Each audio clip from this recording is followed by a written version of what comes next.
Bisa ya? Iya, Dok. Oke, kita segera mulai ya. Gitu. Assalamualaikum warahmatullahi wabarakatuh. Waalaikumsalam warahmatullahi wabarakatuh. Alhamdulillahirrahmanirrahim. Siang hari ini kita kembali dipertemukan untuk berdiskusi long case ya, Dek. Untuk menyingkat waktu, kita segera mulai saja. Kita mulai dengan bacaan basmalah bersama-sama. Bismillahirrahmanirrahim. Silahkan presentasi 10 menit ya, Dek. Selanjutnya nanti bisa diskusi. Salah satu jadi timer ya, Dek ya, tolong ya. Silahkan, ini yang maju siapa? Salwa? Iya, Dok, Salwa dan Nurafida, Dokter. Oke, satu dulu ya, Dek. Kayaknya nggak cukup kalau 2 hari ini. Ya, silakan Salwa. Dokter, maaf yang satunya hari apa nggak, Dok? Satunya mungkin besok siang ya, Dek ya. Besok siang habis Jumatan ya. Enggak, Dok. Oke, silakan. Dok, Ada acara yang lain besok siang? Nurafidanya ada SC besok, Dok. Ada apa? Apa namanya? SC. Ini kalau saya duluan nggak? Nurafida duluan bagaimana, Dok?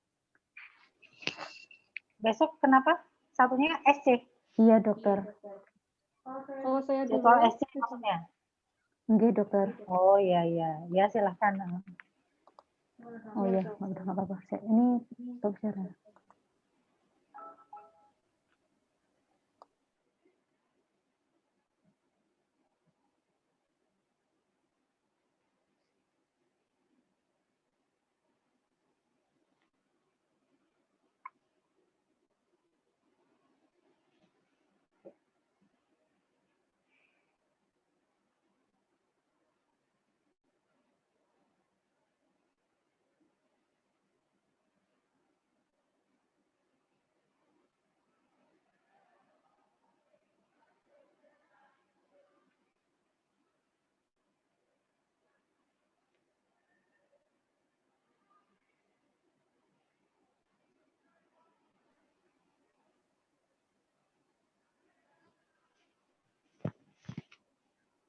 Assalamualaikum warahmatullahi wabarakatuh. Waalaikumsalam.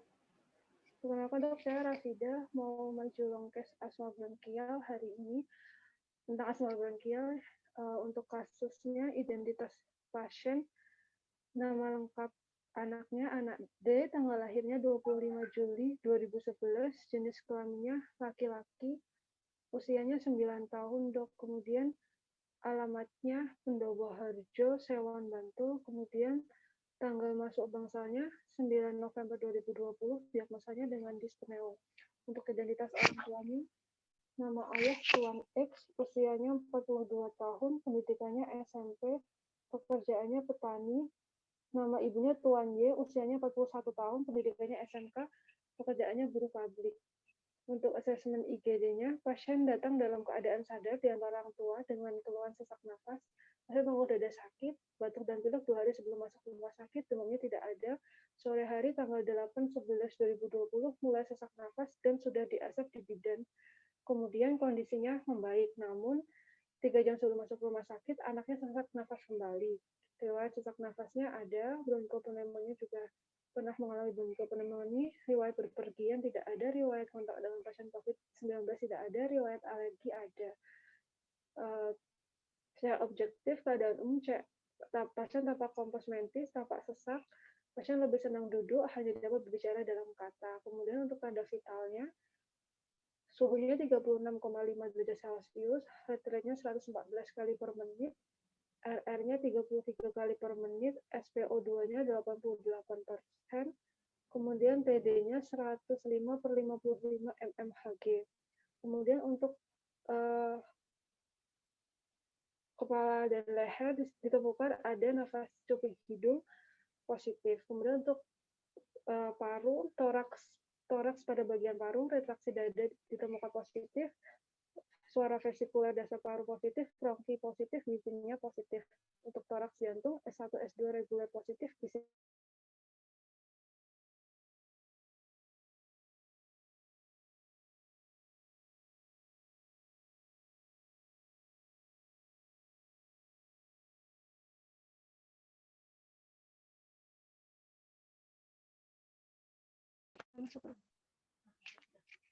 Kemudian abdomennya supel, bising ususnya positif normal. Ekstremitasnya tidak tampak sianosis, ya artinya kurang dari 2, akralnya hangat.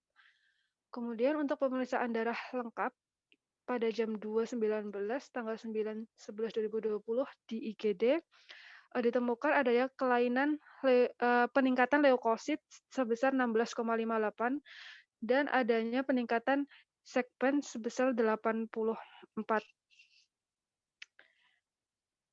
Kemudian untuk kesannya pada pemeriksaan darah lengkap ditemukan peningkatan leukosit dan segmen yang menandakan infeksi bakterial. Peningkatan leukosit juga sebagai penanda adanya inflamasi. Kemudian untuk asesmennya dyspneu dengan DD asma bronkial derajat berat, DD bronkitis, DD-nya bronchopneumonia, bacterial infection. Pasien diberikan O2 nasal kanul 2-3 LPM, kemudian diberikan nebulkombifen, Ventolin, dan ipraproteum bromida, kemudian ada infus KN3B 16 TPM makro, kemudian ada nebul pulmicort, kemudian ada injeksi aminovirin 140 mg, ada salbutamol 3 kali 2 gram, kemudian lapivet 3 kali setengah tab, injeksi ampicillin 4 kali 700 mg, kemudian ada ronsen toraks dan pasien dirawat inap. Planningnya. Kemudian untuk aloanamnesis, keluhan utamanya sesak nafas ini dilakukan di bangsal anggrek pada pagi harinya jam 9. Berdasarkan riwayat penyakit sekarang, Ibu mengatakan anak sesak nafas sejak sore hari tanggal 8 bulan November 2020 sudah dinebul di bidan dan membaik. Namun sekitar pukul 10 anak sesak nafas lagi, kemudian mengantarkan ke IGD, masih dapat berjalan kaki sendiri dan mengeluhkan dada sakit. Nah, untuk keluhannya batuk berdahak sejak 2 hari sebelum masuk ke rumah sakit tanpa disertai demam, keluhan mual muntah di sangkal, BAK tidak ada keluhan, BAB cair tidak ada, riwayat sesak nafas sebelumnya ada, riwayat alergi ada. Untuk riwayat penyakit dahulu, riwayat sesak nafas sebelumnya kurang lebih 3 minggu yang lalu, sesak nafas membaik dengan nebulisasi, kemudian riwayat dirawat di rumah sakit itu ada 1 tahun yang lalu dengan diagnosa bronchopneumonia, kemudian riwayat alergi, bersin-bersin pada pagi hari, dan riwayat batuk lama negatif. Kemudian untuk kesannya terdapat riwayat penyakit dahulu yang menjadi faktor risiko penyakit sekarang, yaitu adalah pasien memiliki alergi dan pernah mengalami sesak nafas. Kemudian untuk riwayat penyakit keluarga, anggota keluarga tidak ada yang sedang demam, anggota keluarga tidak ada yang sedang batuk lama, ayah pasien memiliki riwayat alergi 10 tahun yang lalu terhadap dingin ditandai dengan gatal-gatal atau biduran. Kemudian ibu pasien memiliki riwayat alergi, sering bersin pada pagi hari, riwayat asma, flek, kencing manis, tekanan darah tinggi dalam keluarga disangkal. Kesannya di sini terdapat riwayat penyakit keluarga yang berhubungan dengan penyakit pasien, yaitu adalah riwayat alergi pada ibu dan ayah pasien. Kemudian ini adalah untuk riwayat pedigrinya, yaitu pasien adalah anak kedua dari 2 bersaudara, seorang ibu berusia 41 tahun dan ayah berusia 42 tahun. Tidak ada riwayat penyakit komorbid di dalam keluarganya. Kemudian untuk riwayat kehamilan dan persalinan, pasien adalah anak kedua dari ibu berusia 32 tahun pada saat hamil, G3P3A1, usia kehamilan 41 minggu. Ibu rutin memeriksakan kehamilannya 2 bulan sekali pada trimester awal dan 2 minggu sekali pada trimester akhir. Ibu rutin mengonsumsi zat besi dan multivitamin. Tidak ada penyulit selama kehamilan, asupan makanan cukup, kehamilan merupakan kehamilan yang diharapkan. Untuk riwayat persalinan, bayi lahir dari ibu P2A1, usia kehamilannya 41 minggu, KPD-nya tidak ada, lahir secara spontan, angkanya jernih, bayi lahir laki-laki pada tanggal 27 Juli 2011 dengan janin tunggal, BBL-nya 3000, PB-nya 48. Saat lahir, bayi langsung menangis kuat dan gerak aktif, air ketubannya jernih, IMD-nya tidak ada, injeksi vitamin K1 positif, HB0-nya positif. Kemudian pada saat lahir, BAB dan BAK kurang dari 24 jam, bayinya bergerak aktif, menangis kuat, tidak mengalami kuning, demam, maupun bayi menetas dengan kuat. Kemudian untuk riwayat imunisasi, hepatitis B-nya 3 kali pada usia 0, 1, dan 4 bulan, BCG-nya 1 kali umur 1 bulan, polionya 3 kali 2 usia 3, 4 bulan, DPT-nya 3 kali 2, 3, 4 bulan, kemudian campaknya 2 kali 9 dan 18 bulan, MR-nya 1 kali 7 pada usia 7 tahun, DT-nya 1 kali pada usia 7 tahun atau kelas 1 SD dan TD-nya 1 kali pada usia 8 tahun atau kelas 2 SD. Kemudian untuk riwayat perkembangannya, pasien kelas 3 SD dan pasien mampu mengikuti pelajaran dengan baik di sekolah berdasarkan kemampuan kognitifnya, pasien mampu mengingat dengan baik berdasarkan kemampuan bahasanya, pasien mampu menggunakan bahasa formal dan informal berdasarkan kemampuan sosialnya, pasien mampu memiliki hubungan baik dengan teman-temannya dan sering bermain saat sekolah atau sebelum pandemi. Kemudian berdasarkan kemampuan motorik kasarnya, pasien mampu bersepeda, berlari, dan berdasarkan kemampuan motorik halusnya, pasien mampu menulis dengan baik dan bermain bola. Kemudian perkembangan dalam batas normal kesannya. Untuk riwayat nutrisinya pada 0 sampai 6 bulan, ASI-nya eksklusif, diberikan 8 sampai 12 kali. Kemudian pada umur 6 sampai 9 bulan ASI dengan empasi dan 9 sampai 12 bulan empasi dilunakkan. Pemberian empasi dan dilunakkan sama tetap memberikan ASI-nya. Kemudian untuk 1 tahun hingga 2 tahun itu memperkenalkan anak dengan makanan yang lebih padat, yaitu makanan keluarga terdiri dari nasi, lauk, pauk, sayur, dan buah-buahan. Pemberiannya sudah diberikan sebanyak 3 kali. Usia 2 tahun sampai sekarang makanan gizi seimbang sesuai dengan piramida makanan yang dianjurkan. Terdiri dari karbohidrat, protein, serat, dan juga lemak. Kemudian untuk riwayat sosialnya, pasien tinggal dengan bapak, ibu, dan kakaknya di rumah orang tua, hubungan dalam keluarga, rukun, dan komunikasi antar keluarga terjalin baik. Hubungan dengan tetangga dan teman-teman baik, ekonominya juga pasien merupakan anak kedua dari Tuan D yang bekerja sebagai petani dan Nyonya N sebagai buruh pabrik, berpenghasilan dan berpendapatan cukup, digunakan untuk menghidupi keluarga inti dan masih dapat menabung. Lingkungan keluarga menempati rumah sendiri. Ada di sini yang agak jelek lingkungannya adalah kotor. Kemudian untuk anamnesisnya, di sini ada sistem respirasinya, ditemukan ada batuk, pilek, sesak nafas, dan nafas cepat. Kemudian data objektifnya pada tanggal 9 November itu RR-nya masih cukup tinggi, 28 kali per menit. Untuk itu yang ada kelainan, kemudian status gizinya itu baik. Kemudian untuk pemeriksaan fisik pada pemeriksaan kepala tidak ditemukan adanya kelainan, pada pemeriksaan leher juga tidak ditemukan adanya kelainan. Kemudian pada pemeriksaan toraks paru ditemukan adanya wheezing positif, sedangkan jantung dalam batas normal. Kemudian untuk abdomen itu tidak ditemukan adanya kelainan dan juga pada ekstremitas itu tidak ditemukan adanya sianosis dan akralnya tidak ada kelainan.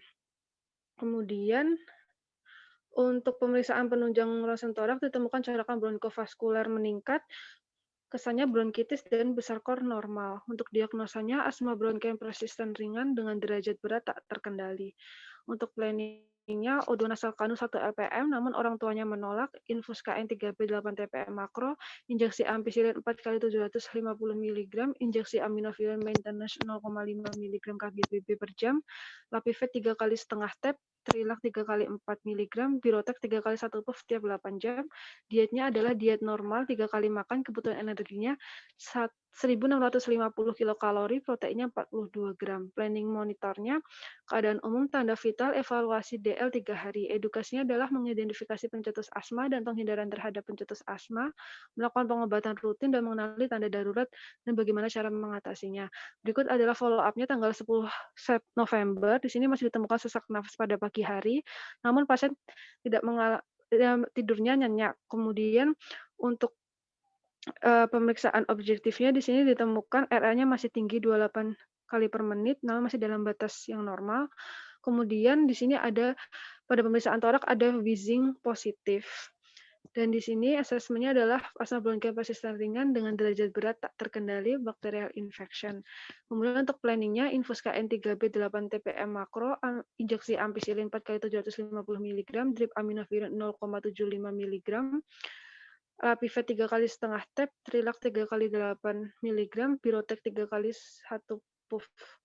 Kemudian tanggal 11 itu masih sesak nafas sudah tidak ada pada anamnesis. Kemudian untuk objektifnya itu masih ditemukan wheezing namun menurun. Kemudian untuk planningnya tetap diberikan infus KN 3B 8 TPM makro, injeksi ampicillin 4 kali 750 mg, drip aminovilin 0,75 mg, Lapifetnya 3 setengah tap, trilaknya 3x8, biroteknya 3x1 puff per 8 jam. Kemudian untuk evaluasi darahnya pada tanggal 12 itu ditemukan angka leukosit sudah normal, dalam batas normal, segmennya namun masih meningkat. Kemudian untuk follow up tanggal 12, sesak nafas sudah ditemukan, batuknya berdahak juga sudah mulai berkurang. Kemudian untuk pemeriksaan fisik tidak ditemukan adanya wheezing lagi. Asesmennya adalah asma bronkial persisten ringan dengan derajat berat tak terkendali teratasi, infusnya KN3B8 TPM makro, injeksinya ampicillin 4x750 mg, drip aminofilin 0,75 mg kgbp, jamnya sudah di off, kemudian Lapivec-nya 3x setengah tap, Trilaknya 3x8 mg, Birotek 3x1 puff. Kemudian Jumat tanggal 13 November itu sudah tidak ditemukan adanya sesak nafas, batuk berdahaknya sudah berkurang sekali, hanya grok-grok aja. Sesekali hanya grok-grok, kemudian untuk pemeriksaan fisiknya sudah tidak ditemukan adanya kelainan, wheezingnya juga sudah negatif.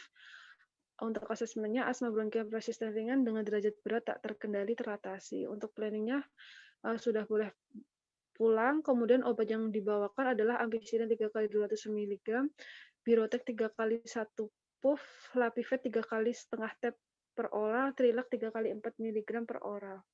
Untuk analisis masalahnya, berdasarkan analisis pemeriksaan fisik, pemeriksaan penunjang dari pasien, maka dapat didiagnosis asma bronkial persisten ringan dengan derajat berat tak terkendali. Hasil anamnesisnya dapat dan pemeriksaannya dapat menunjukkan diagnosis banding bronkopneumonia dan bronkitis karena pasien tidak mengalami demam. Kemudian dari pemeriksaan penunjang ditemukan adanya leukosit yang meningkat yang mengindikasikan terjadinya proses inflamasi dalam tubuh. Selain itu pada pemeriksaan ronsen toraks ditemukan adanya peningkatan corakan bronkofasulan yang merupakan tanda asma bronkial dengan besar skor normal. Untuk penata laksanaannya diberikan O2 nasal kanul 2-3 LPM untuk mempertahankan SpO2 94-98%. Nebulconvir diberikan sebagai bronkodilator, injeksi aminofilin 140 mg per IV. Dan juga tadi ada nebu fulmicort diberikan karena pasien mengalami asma serangan berat. Antibiotik yang diberikan yaitu injeksi ampicillin kali 750 mg untuk mengatasi infeksi bakteri. Selain itu, pasien diberikan Lapivec 3x setengah tap, salbutamol.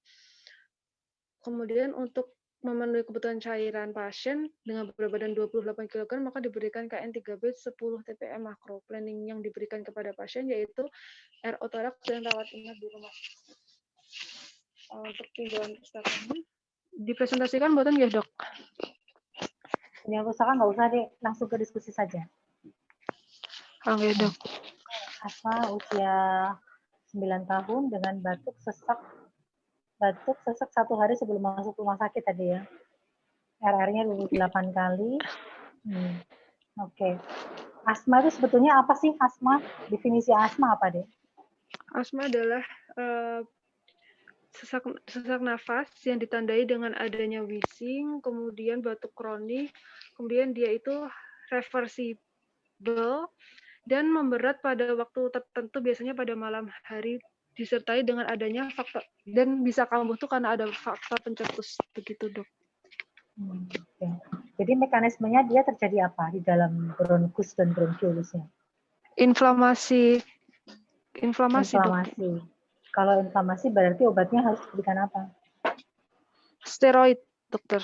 Ya, steroid ya, antiinflamasi ya. Apa yang kita gunakan adalah steroid. Ya. Iya, Dok.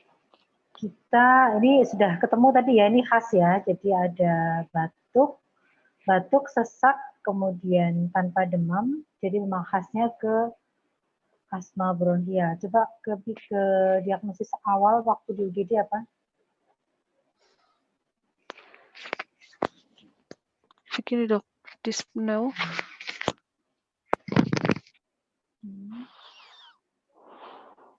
Ya. Riwayat asma sebelumnya ditanyakan nggak? Riwayat sesak sebelumnya? Ada, dokter. Ada RPD tadi dikatakan bahwa 3 minggu yang lalu itu sesak nafas juga dan membaik dengan nebulisasi. Sebelumnya 3 minggu? belum pernah dok. Waktu itu ibunya cuma bilang sebelumnya udah pernah sesak nafas belum, tuh hanya saat 3 minggu ini sama waktu terkena bronkopneumonia dok. Sebelumnya belum pernah. Jadi baru 2 kali aja ya? 3 minggu Enggak sama dok. yang sekarang ya? Enggak dok. Oke. Kemudian untuk kembali ke asesmen awal, yang diagnosis awal tadi yang plan.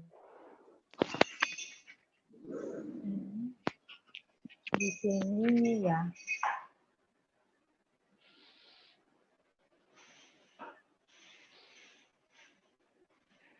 Yang punyanya asma bronkial yang mana? Planningnya yang mana? Yang O2 kan ini asma bronkial derajat berat, berarti diberikan O2 nasal kanul, kemudian nebul kombifen, kemudian diberikan nebul Fulmicort, kemudian ada injeksi aminofilin dokter. Oke. Ya, ini asmanya berarti derajat apa serangan deh? Serangan derajat berat dokter. Coba lihat ke punya guideline asma, guideline punya asmanya dokter. Di penjelasan pusaka ada. Ada.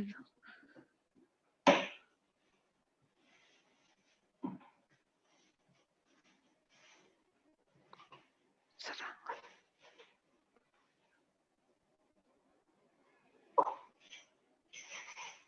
Oh iya, serangannya. Derajat berat apa serangan berat? Asma serangan berat dokter. Ya, serangan ya, bukan derajat ya. Serangan ringan sedang, serangan berat, dan ancaman henti nafas. Ini masuk ke berat karena yang mana? Karena Poin-poinnya itu mana yang masuk?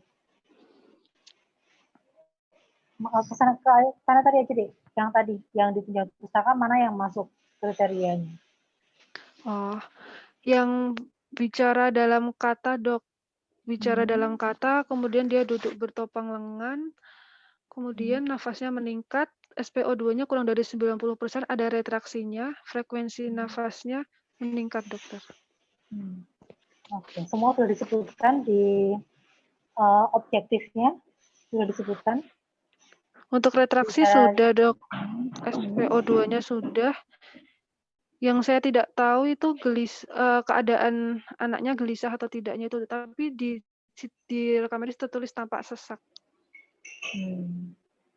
Ya, oke. Terus, ini tadi kan serangannya serangan yang berat ya. Artinya kalau berat, dia harus rawat inap ya. Kalau ringan sedang gimana? Kalau ringan sedang dilihat terlebih dahulu dok. Kalau misalnya nanti kan di nebu 1 kali ditunggu, kemudian 30 menit misalnya tidak membaik di nebu lagi, kemudian nanti misalnya tidak membaik lagi di nebu lagi, misalnya nanti nebu ketiga dengan ipraprotein bromida tidak membaik, maka itu nanti kan dievaluasi terlebih dahulu dok. Di sekitar 2 jaman gitu diulangi lagi. Kalau misalnya dia menjadi berat, setelah nebu ketiga itu menjadi berat, maka bisa dirawat inap dok. Kalau misalnya tidak berat atau membaik dengan pemberian ketiga itu bisa dipulangkan. Oke, kita kembali ke tadi ya. Berarti diagnosisnya adalah asma bronkial serangan berat. Yang pertama tadi ya. Asma bronkial serangan berat. Kemudian tata laksananya gimana? Kalau asma bronkial serangan berat, itu yang masuk ke tata laksana asma serangan berat yang mana? Pertama karena SpO2-nya kurang dari 90%, maka harus sudah diberikan O2 dok untuk mempertahankan SpO2-nya. Kemudian yang termasuk serangan beratnya itu ada nebul kombifen, yaitu Ventolin dengan ipraprotein bromida. Diberikan tiap berapa jam itu? Diberikan tiap 20 menit. 1 kali itu selama 20 menit, tiap 1 jam itu bisa 3 kali, 1 kali dok. 3 kali dok. Ini di mana? Ini di UGD? Iya dokter. Nebul kombifen, nebul Fulmicort. Ini mana yang dulu? Terus berapa respo yang diberikan? Apa cukup begitu aja? Nebul kombifennya itu satu rescue dok. 2,5 Ventolin dan 2,5 NaCl, kemudian nevofurmilikanya dikasih 2 ampul. Jadi yang diberikan Combifen dulu, kemudian karena tidak membaik diberikan nebulpulmicort. Begitu, dokter. Combifen dulu baru pulmicort. Ini Combifen sama pulmicort ini diberikan semuanya di UGD? Ada Iya, dokter, keterangannya tapi pemberian Combifen dulu? Combifen dulu jam 1.15, kemudian jam 5 baru diberikan nebulpulmicort, dokter. Itu setelah konsul pulmicortnya? Iya, dok, iya. Gimana? Pulmicortnya Setelah diberikan konsul, berapa ampul? 2 ampul, dokter. 2 ampul. Ini plan untuk yang di UGD ya, bukan plan untuk dipondokkan ya ini ya. Jadi tata laksana di Dok. UGD. Oke. Oke, dok. Kalau untuk tata laksana sesuai guideline bagaimana? Diberikan apa aja di UGD? Ada guideline-nya bisa ditayangkan?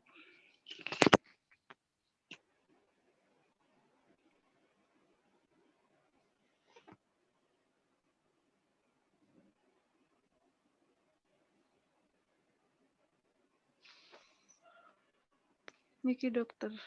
Diberikan yang berat yang mana? Yang berat diberikan beta 2 agonis kerja pendek dengan iprapropium bromida, kemudian steroidnya Apa itu? Kenapa, dokter? Beta 2 agonis iprapropium bromida itu yang mana? Combifen, dokter. Combifen. Berarti Combifen. Oke, Combifennya benar. Terus setelah itu? Steroid IV, dokter. Steroid iya. Kemudian tidak, dokter, karena steroidnya diberikan secara inhalasi, begitu, dok. Steroidnya inhalasi. Enggak, dok. Budesonid. Kemudian diberikan oksigen. Pulmicortnya diberikan rutin nggak? Itu kan pulmicort tadi kan di UGD katanya. Terus diberikan rutin di belakang nggak? Enggak, dokter. Pakainya Trilak tapi, dokter. Trilak tapi oral? Iya, per oral. Oke. Ya. Kalau guideline-nya IV ya, Dek ya? Sempat diskusikan nggak itu? Kenapa diberikannya oral? Kenapa nggak IV? Guideline-nya kan jelas IV. Gimana, dokter? Ada alasannya nggak? Kenapa kok diberikan oral?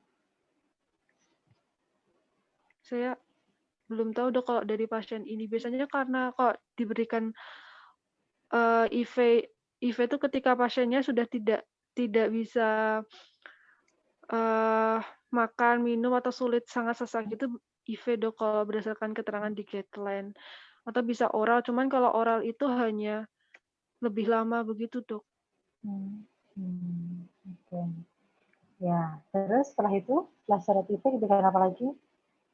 Oksigenasi sudah diberikan. Sudah, dokter. Aminofilinnya bagaimana cara pemberiannya?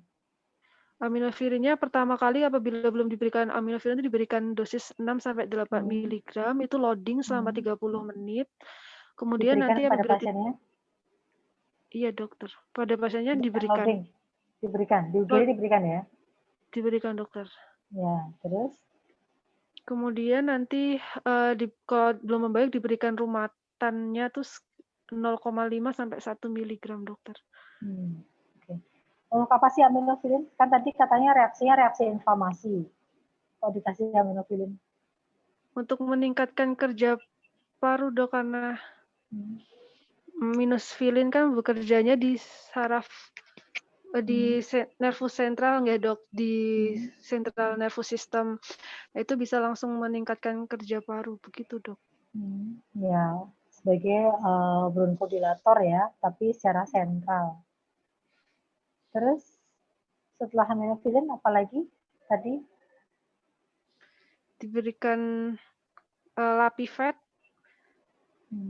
Itu simptomatis ya? Enggak, dokter. Ya. Kembali ke slide yang tadi yang terapi awal. Ini umurnya berapa tadi? 3 tahun ya? JJ-nya 9 tahun. Kelas 3 SD, 9 tahun ya maksud saya ya? Iya, dokter. Salah. Jadi asesmen awal di UGD adalah asma bronkial, serangan berat.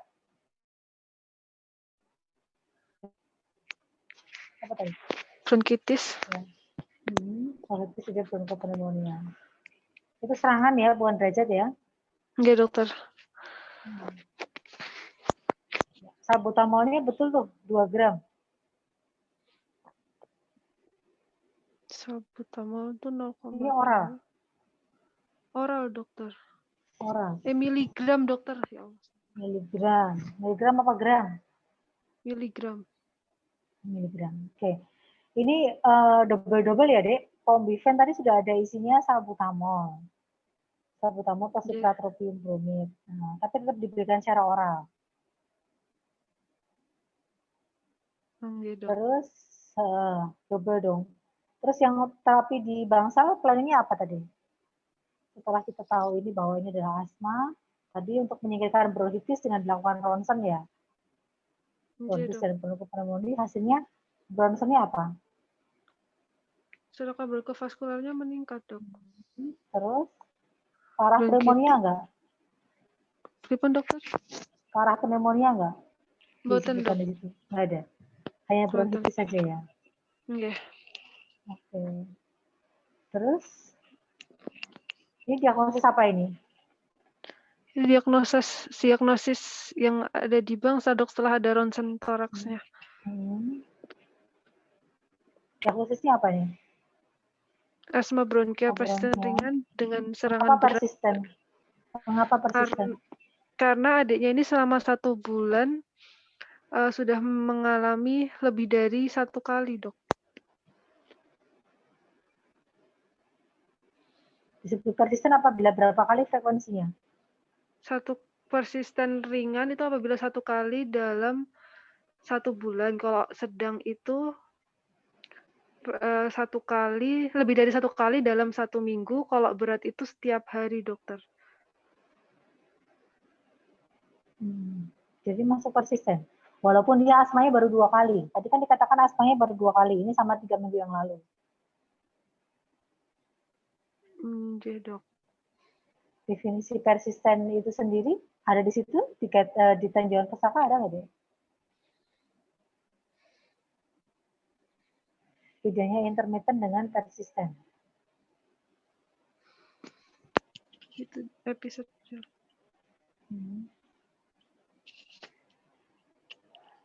Oke, jadi karena dia episodenya lebih dari 1 kali per bulan, tapi lebih kurang dari 1 kali per minggu sudah dikatakan persisten ringan ya. Enggak, dokter. Walaupun dia masih masuk dalam 6 kali per tahun. Ya. Enggak, dok.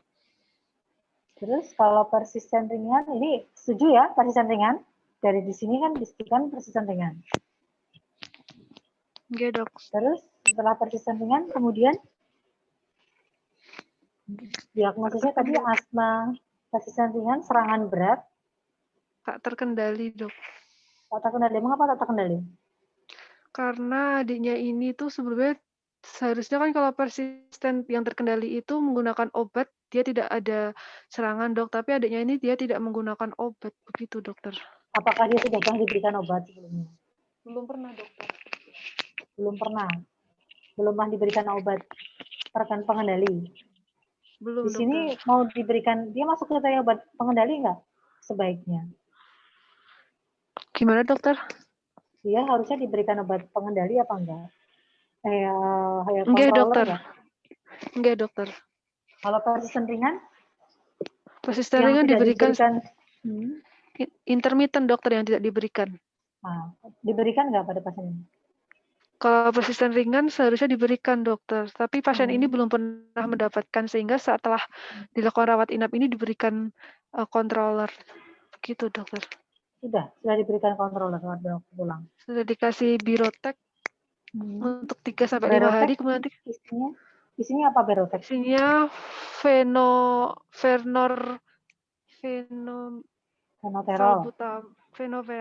dengan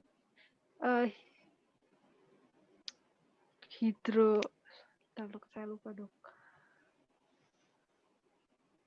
Ada steroidnya nggak di situ, deh? Ada dokter, hidrokortison dok.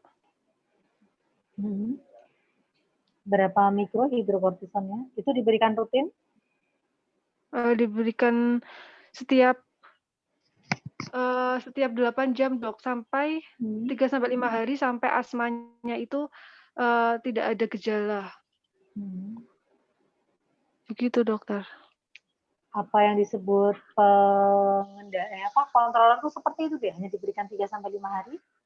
Tidak dokter, tapi itu nanti untuk yang setelah rawat inap itu diberikan 3-5 hari dulu dok. Setelah itu dievaluasi, nanti diberikan lagi begitu dokter. Planningmu gimana? Kalau dengan persisten ringan berarti nanti akan diberikan rutin atau hanya selama 3-5 hari? Kalau dievaluasi Rutin, ada dok. perbaikan? Rutin dokter. Ya, itu yang namanya assessment-nya diikuti dengan planning ya. Oke, dok. Begitu kita sebutkan persisten ringan, kita harus memberikan controller. Ya. Controller diberikan, kemudian setelah kontrolnya diberikan, kita perlu evaluasi setiap bulan. Ya, oke. Yang pertama asma bronkial persisten ringan dengan serangan berat, ya bukan derajat berat, serangan berat. Tak terkendali, ini karena belum tidak pernah diberikan memakai okay. obat Kalau controller. belum pernah diberikan, mungkin tulisannya bukan tak terkendali. Tak terkendali kesannya seperti sudah pernah diberikan. Oh, enggak dokter. Jadi tidak perlu dituliskan tidak terkendalinya. Terus pemberian antibiotiknya mana asesmennya? Di sini di asesmennya tadi belum kamu tuliskan deh. Oh iya, bacterial infection gitu. Ya, itu tambahkan di situ. Oh, iya, Terus dok. hasil ronsennya tadi ada bronkitis bukan pneumonia, kamu bisa tambahkan juga diagnosis di bawahnya. Oh, enggak dokter. Oh, gitu. Walaupun dia tidak ada demam, enggak dok?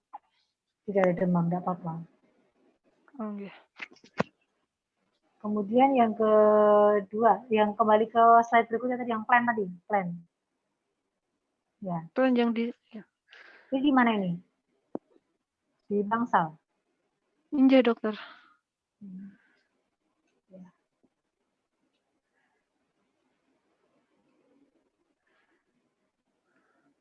Dia di nebu nggak, Dek? Di Bangsal? Apa Tidak hanya di dengan nebu, Birotek tapi aja? dengan birotek aja dokter. Dengan Birotek saja? Enggak. 8 jam ya. Jadi Enggak Biroteknya dokter. sebagai apa di sini?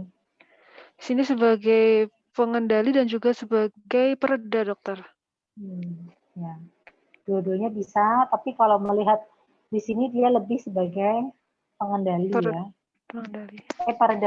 Pereda, sorry. Reliever, pereda. Enggak dok. Pereda. Yang pulmicort-nya tadi hanya di depan aja. Di belakang tidak diberikan lagi. Apa dokter? Pulmicort atau steroid. Boten dokter, diganti dengan Trilak 3 kali 4 mg. Ya. Terus berikutnya. Slide berikutnya.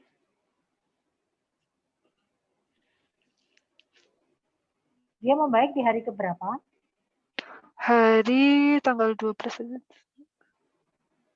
Hari keempat dokter. Di hari keempat.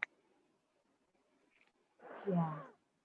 Aminofilnya di stop mulai kapan? Mulai tanggal 12. Ada sempat naik dulu ya, 0,75 ya?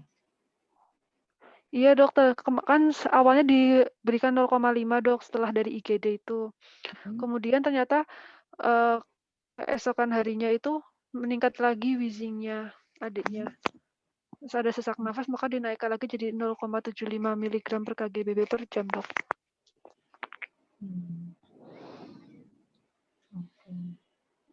Ya. Terus berikutnya, dia masih bisa makan minum ya? Masih bisa minum obat yang oral itu masih bisa masuk? Masih dokter.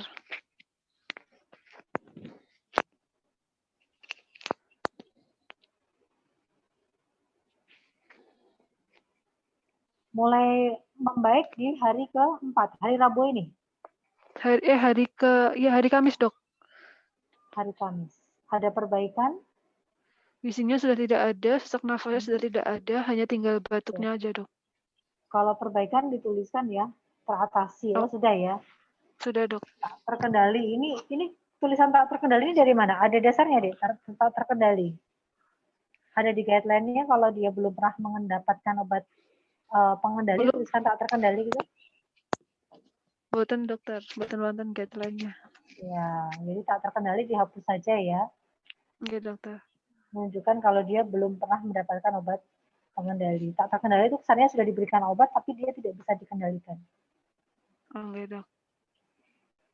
Terus slide. Oh ya, kalau menuliskan obat, berikan jalurnya ya. Ampicillin 3 nggih dok. kali 50 mg IV. Kalau perlu kamu tuliskan dosisnya di situ deh. Kamu biar hafal. Nggih dokter. Nggih dokter. Dosisnya berapa? Kenapa dikasihkan 250 mg itu dosisnya berapa? Nggih dokter. Relax juga, dosisnya berapa? Nanti disusulkan ya, dikoreksi ya. Nggih dokter. Terus slide. Sampun dok. Sudah selesai. Jadi asesmennya ini bacterial infection ini kok hilang asesmenmu? Oh, nggih dok. Karena sudah tidak ada bakteri lagi dok.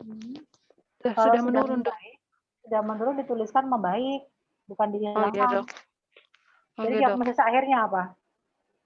Asma bronkial persisten ringan dengan serangan berat bacterial infection begitu dokter. Ya, dengan bacterial infection. Dan diagnosis ininya bronkitis ya, diagnosis radiologis. Oke dokter. Oke. Jadi planning berikutnya gimana? Setelah nanti dia pulang, disuruh kontrol kapan? 3 sampai 5 hari dok. 3 hari, Dok. sampai 5 hari. Kemudian di poli mau diapain? Telepon dokter. Di poli mau diapakan dia? Nanti diberikan obat pengendali dok dan dikontrol, dievaluasi setiap 3 bulan sekali. Oke, ya. Slide berikutnya habis ini. Sampun dokter. Sudah. Slide berikutnya habis ya. Iya dok. Oke, ya. Jelas ya deh, asma ini yang belajar asma tuh susah, gampang-gampang susah. Kalau steroid ini memang tidak ada guideline betul-betul harus IV atau enggak, tapi kalau saya prefer ke IV karena pasiennya kan dalam kondisi sesek lebih gampang diberikan secara intravenous. Ya. Nah, dengan belajar seperti ini, kalau kalian menemukan kendala, kalian bisa cross check ke dokter yang visit ya. Jadi kalau guideline-nya begini, kenapa diberikannya begini dok, gitu ya. Itu nggak cuma berlaku di anak, nanti kalian kalau stase penyakit dalam, stase bedah, mau stase manapun, kalau tidak sesuai dengan guideline, tanyakan. Itulah namanya bedside teaching ya dek ya. Jangan Oke, takut dokter. bertanya, karena inilah kesempatan untuk diskusi. Oke. Ya, cukup ya dek ya. Oke dokter. Nanti revisinya di-emailkan ke saya ya. Oh enggak dok. Nah, revisi diagnosis, revisi apalagi tadi dosis-dosis miligram ya. Iya dokter. Terus di belakang deh coba lihat dulu ketinjauan pustakamu deh. Ya, terus.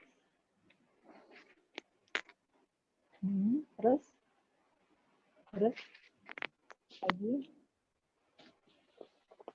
Benar, yang ini. Sebelumnya lagi.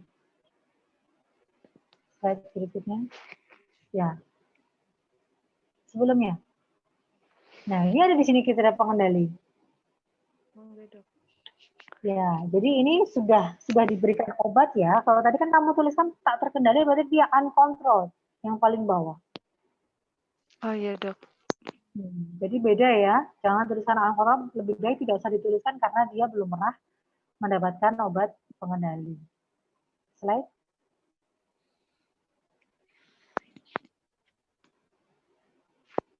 Ya, ini kalau nanti di UGD atau di poli, kalian harus berpikir seperti ini ya. Boleh dibaca, boleh ditempel nanti karena mungkin akan suatu saat akan akan lupa. Iya dokter. Kemudian, riwayat alergi tadi ada ya deh ya? Itu Ada semakin dokter. memenuhi kan kriteria ke sini ya. Iya dok. Riwayat alergi dan juga riwayat alergi pada keluarga ada ya? Ada dokter. Ya, slide. Ya, tata laksana. Oke, ya. Udah cukup ya, Dek. Nanti tolong di-emailkan ke saya ya, Oke, dokter. beserta revisinya. Ya. Oke, terima Baik, kasih. dokter. Siapa tadi yang maju namanya, Dek? Lupa. Rafida, dokter. Rafida. Oke, Rafida, terima kasih presentasinya bagus. Oke, Sudah dokter. Terima kasih, mulai dokter. tertata, sudah bisa menangkap ya. Jadi intinya apa, mengapa didiagnosis itu, bagaimana tata laksananya. Jadi kalau asesmennya sudah ketemu, planningnya pasti akan tinggal mengikuti. Oke, Baik, saya tutup dokter. di sini ya. Case yang Baik, berikutnya dok. kemungkinan besok siang ya, Dek. Iya, dokter. Besok siang jam setelah Jumatan. Oke, kita tutup bersama-sama dan baca alhamdulillah. Alhamdulillahirabbil alamin. Alhamdulillahirrahmanirrahim. Terima kasih Rafida, saya tutup ya. Assalamualaikum Terima kasih, dokter. Waalaikumsalam Waalaikumsalam warahmatullahi warahmatullahi wabarakatuh. wabarakatuh. Matur Izin nuwun. ya. Matur, dokter. Cedok.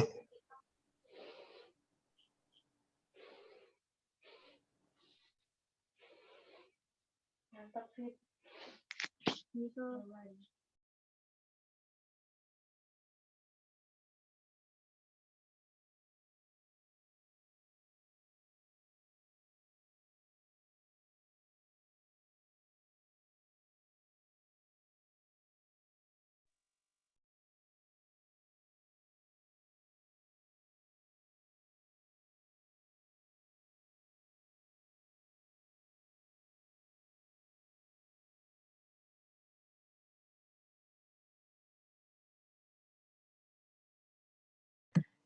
Guys.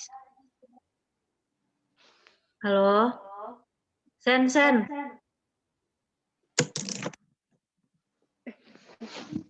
Besok kan Seno ya, sama Seno ya. Iya, saya langsung Jumat.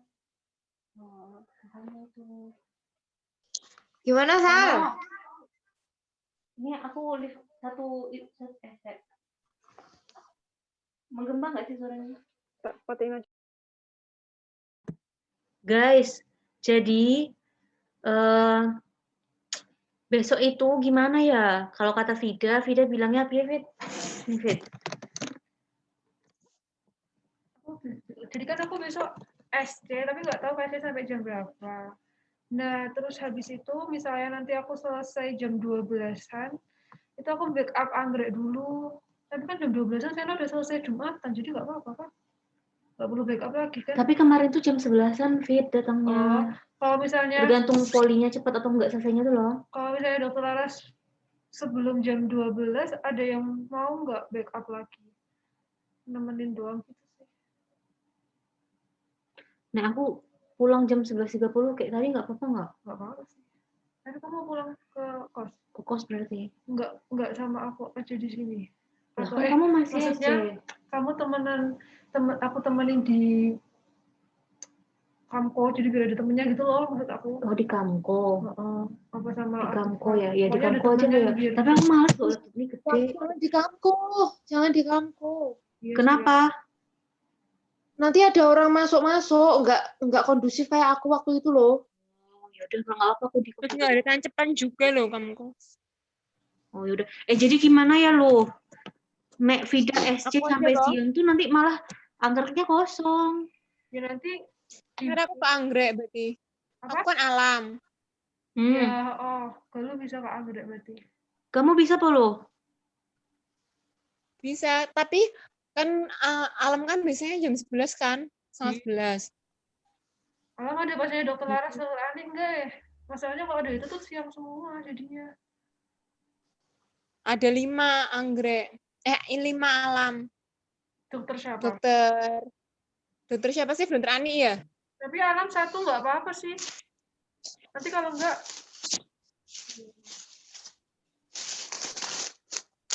Iya, paling bisa cuma ngambil dari alam kan? Berarti nanti aku di anggrek sendiri. ya enggak, nanti ditemenin sama yang dari mana ya?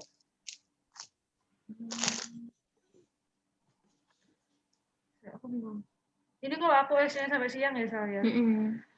Karena aku tuh masih gini loh. SD tuh kalau SD nggak ikut tuh berarti harus izin 2 kan? Dokter Laras sama dokter Ani. Berarti Besok SC siapa? aku. Dokter Ani. Banyak. Apa ya? Hmm. Kenapa nggak WA? Hmm. Sebentar, Fer. Jadi ribet gini katanya. Kenapa ya? Jadi ribet gimana?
Ya udah guys, nanti di anunya nanti lagi ya.